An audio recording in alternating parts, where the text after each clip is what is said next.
Alors, il y a une mas'ala ici qui est importante. Vous savez, Allah subhanahu wa ta'ala a dit dans Surat Baqarah, au verset 183, Inch'Allah, ça va venir. On va parler de ce verset-là, 183 à 185, parce qu'il y a plusieurs masaïl ici qu'on doit comprendre. Celui qui est en voyage, la femme enceinte, ce qu'elle doit rembourser, elle ne doit pas rembourser, le vieux qui n'arrive pas à jeûner, tout ça, Inch'Allah, ça va venir. Allah subhanahu wa ta'ala dit, Ya ayyuhal ladhina amanu kutiba alaykumus siyama kama kutiba ala alladhina min qablikum la'allakum tattaqun. Allah subhanahu wa ta'ala dit, selon la traduction rapprochée, ô vous les croyants, ou bien ô les croyants, on vous a prescrit le jeûne, comme on l'a prescrit à ceux d'avant vous, ainsi atteindriez-vous la piété. Afin d'atteindre la piété. On vous a prescrit le jeûne, comme on l'a prescrit à ceux qui vous ont, prescrit à ceux d'avant vous, donc ceux qui sont passés avant vous, afin que vous puissiez atteindre la piété. Le but du jeûne, c'est d'atteindre la piété.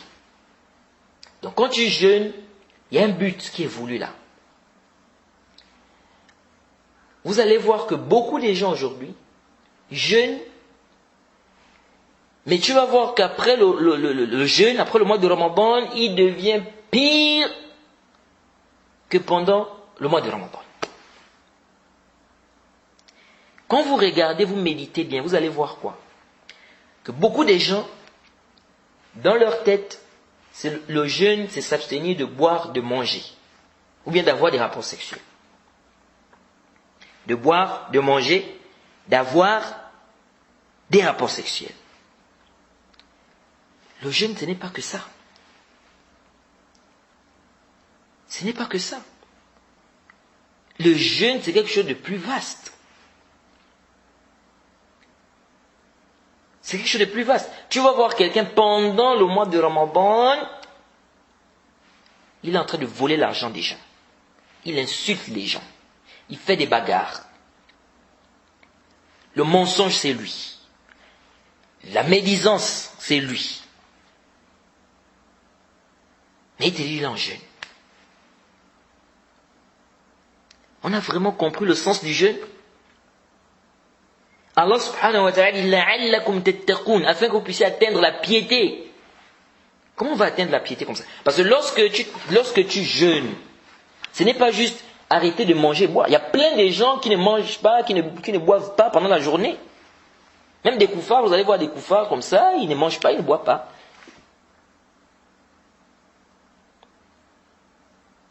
Est-ce pourtant que la personne va atteindre la piété?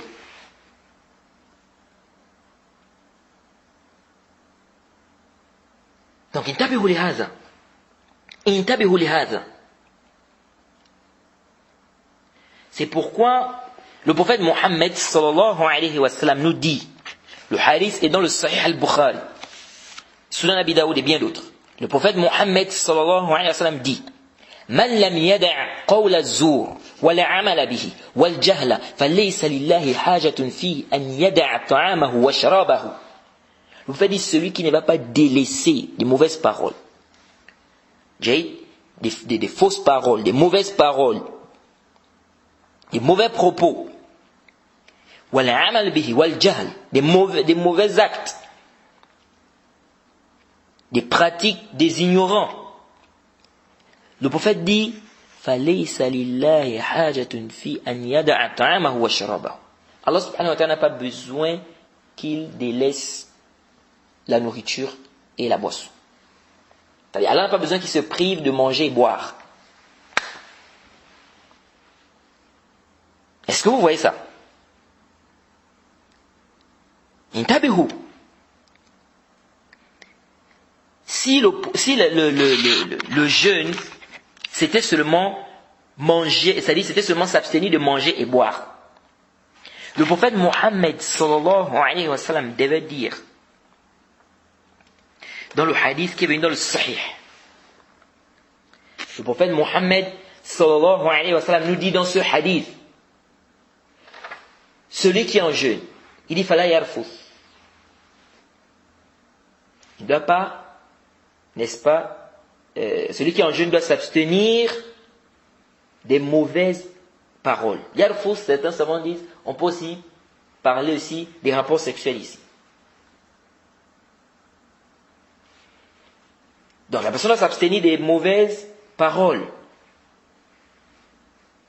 Le fait d'être pervers. Le prophète a dit, si quelqu'un l'insulte, suivez, hein, ça nous prouve que les gens qui pensent que le jeûne c'est seulement arrêter de s'abstenir de manger et boire. Le prophète dit, si quelqu'un l'insulte, qu'il dise, je suis en jeûne. Si le jeûne, c'était seulement s'abstenir de manger et de boire, le prophète devait dire, dans ce hadith, si quelqu'un t'insulte, dis à la personne, je suis en jeûne. Regardez, hein, le prophète ici, c'est-à-dire ici on te demande de ne même pas répondre à celui qui t'attaque. Que dire de celui qui attaque les gens pendant le mois de Ramadan? Il est en jeûne, il est en train d'attaquer les gens. Il insulte les gens, il fait des bagarres, il vole l'argent, la médisance. Que dire de quelqu'un comme ça? Le fait ici, quelqu'un t'insulte, dis je suis en jeûne.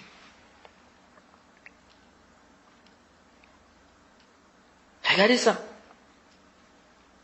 Et le prophète Mohammed sallallahu alayhi wa sallam, dans les Sunan Nasa'i, le Musnad de l'imam Ahmed, le hadith d'Abu Hurairah, le prophète dit Rubba sa'im laysa lahu min siyamihi illa al-ju' wa rubba qa'imin laysa lahu min qiyamihi illa as-sahara.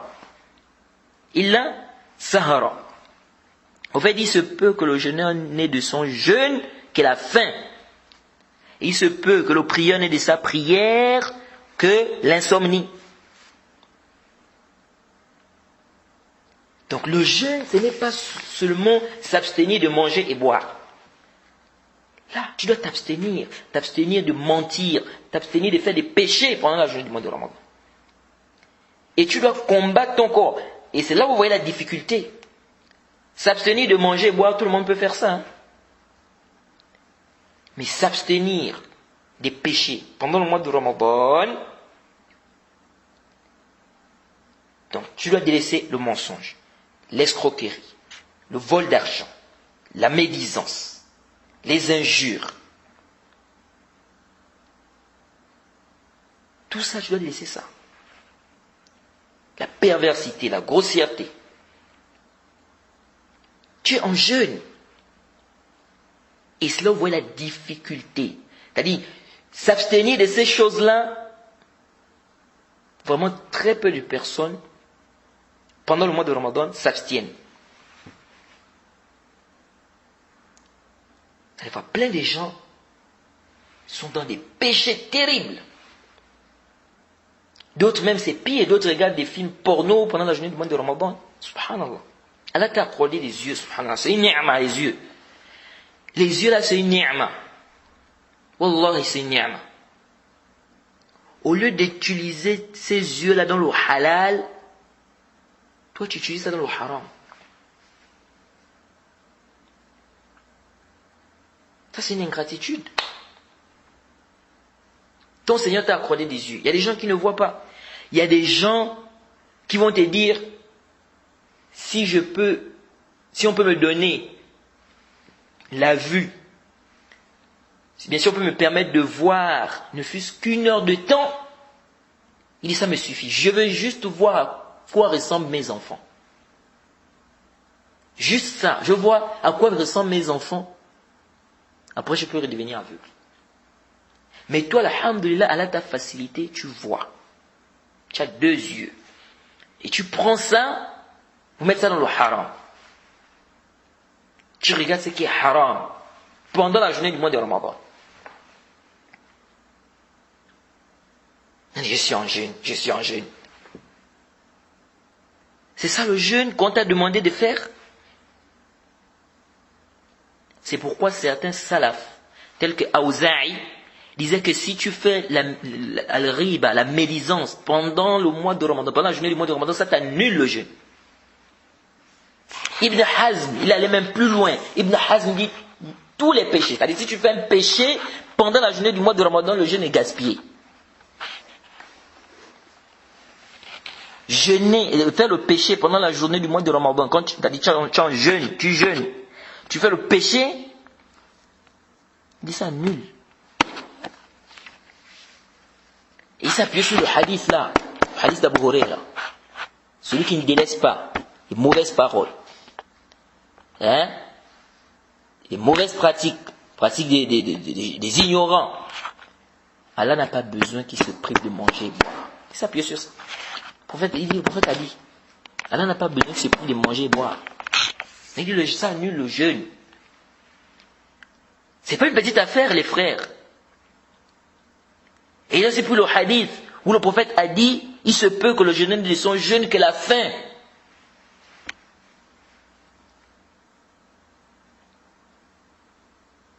C'est pourquoi quand vous lisez des paroles, des athars, des salafs, sur comment ils jeûnaient, subhanallah. Aujourd'hui, on se demande, qu'est-ce qui se passe? C'est pourquoi tu vois certaines personnes, il a jeûné tout un mois, après le mois du Ramadan, il est pire. Tu dis, mais celui-là, il sort d'un jeûne, d'abord même, laissons même ça, le premier jour, même le jour du Eid, subhanallah, le jour du Eid même, le jour de la fête, c'est-à-dire tu vas voir de ces choses, subhanallah. La musique, l'habillement, tu regardes, c'est catastrophique. D'autres vont boire, consommer de l'alcool. D'autres, c'est le zina. Ça, c'est-à-dire, tout le mois du... Subhanallah, c'est terrible, ajib. Laissons même, c'est-à-dire qu'on va me dire, non, après le mois de Ramadan, non. Le même, c'est-à-dire, le jour du Eid même, tu vois certains musulmans, c'est-à-dire, tu dis, subhanallah, c'est-à-dire, ceux-là, ils ont jeûné tout le mois de Ramadan, et ils sont sortis, c'est-à-dire, la leçon, c'est-à-dire, ce qu'ils ont apporté, ou bien ils sont sortis du jeûne, c'est avec ça. Premier jour, hein. Tu vois, ils sont en train de danser, d'autres sont en train de taper des tam-tams, d'autres, comment on appelle, l'alcool, d'autres même font des soirées, même soi-disant boîte de nuit. On fait passer des annonces. Échade.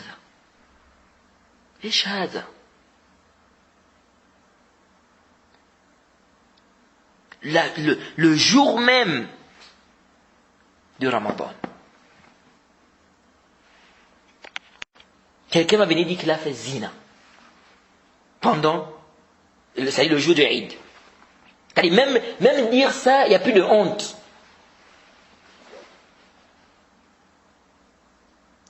C'est terrible.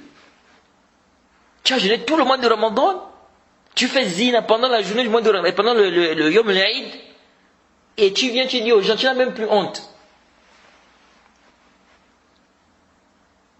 C'est terrible, les frères. Vraiment, on doit essayer de revoir beaucoup de choses. Nas'allahu salam wa afiya. Subhanallah. Il faut qu'on revoie bien le sens du jeûne.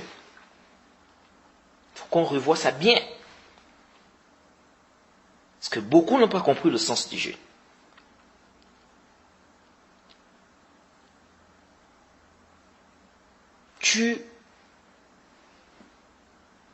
Quand tu t'abstiens, et c'est pourquoi le plus dur pendant le mois de Ramadan, c'est pas de s'abstenir de manger et boire, mais c'est s'abstenir des péchés. Ça, c'est le plus dur. Et celui qui fait des efforts pendant le mois de Ramadan, qui fait vraiment des efforts, sincèrement, pendant le mois de Ramadan, cette personne va récolter des fruits. Parce que lorsque, pendant le mois de Ramadan, tu t'abstiens de ces péchés-là, ou des péchés, des mauvaises paroles, pendant un mois, tu es en train d'éduquer ton nafs.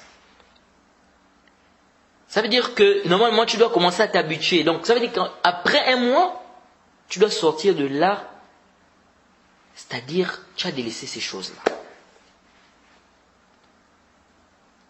Vous voyez des gens, pendant le mois de Ramadan, la rupture, ils rendent le jeûne avec la cigarette. Cigarette, C'est terrible. D'autres même ont dit non, ça n'annule même pas le jeûne. On se demande qui les a précédés dans ça. Qui t'a précédé? Qui t'a précédé parmi les savants que la cigarette n'annule pas le jeûne? Qui? Donc la religion là, c'est comme ça. Donc, c'est-à-dire une personne s'élève et puis bon, je pense comme ça, je dis que c'est ça. C'est comme ça que ça se passe.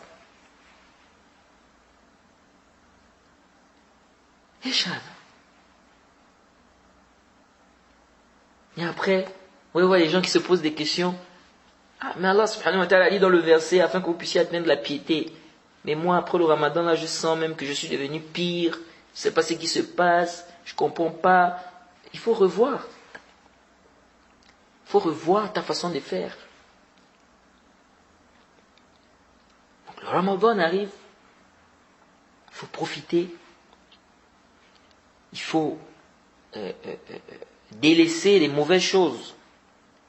Faire l'istighfar. Demander Allah pardon. C'est moi, alhamdulillah.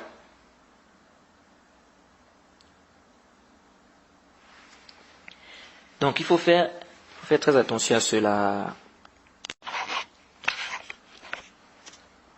Donc les savants débattent ici sur celui qui fait des péchés pendant la journée du mois du Ramadan. La majorité des savants disent que la personne a péché. Le jeûne est valide. Certains savants, tel qu'Ibn Hazm, dit le jeûne est nul. Auza'i dit si tu fais le riba, donc la médisance, pendant la journée du mois du Ramadan, ton jeûne est nul. Et sincèrement, les savants qui ont dit, ou bien ces savants-là, ont des arguments. Et ce sont des arguments forts. Donc, c'est pas un sujet où il faut, c'est-à-dire, on doit faire attention, on ne doit pas blaguer. On ne doit pas blaguer. Okay? Bon, certains savants disent, si on dit ça, si on dit quelqu'un qui fait des péchés pendant le mois de Ramadan, son jeûne est annulé, ils disent, mais personne n'aura le jeûne alors. Parce qu'il est difficile que quelqu'un reste pendant tout un mois sans péché. Est-ce que vous voyez? La personne doit faire des efforts pour, c'est-à-dire tu dois combattre ton nafs. Tu dois faire un combat pour t'abstenir des péchés également. C'est pas seulement t'abstenir de manger et boire. Là, Jade,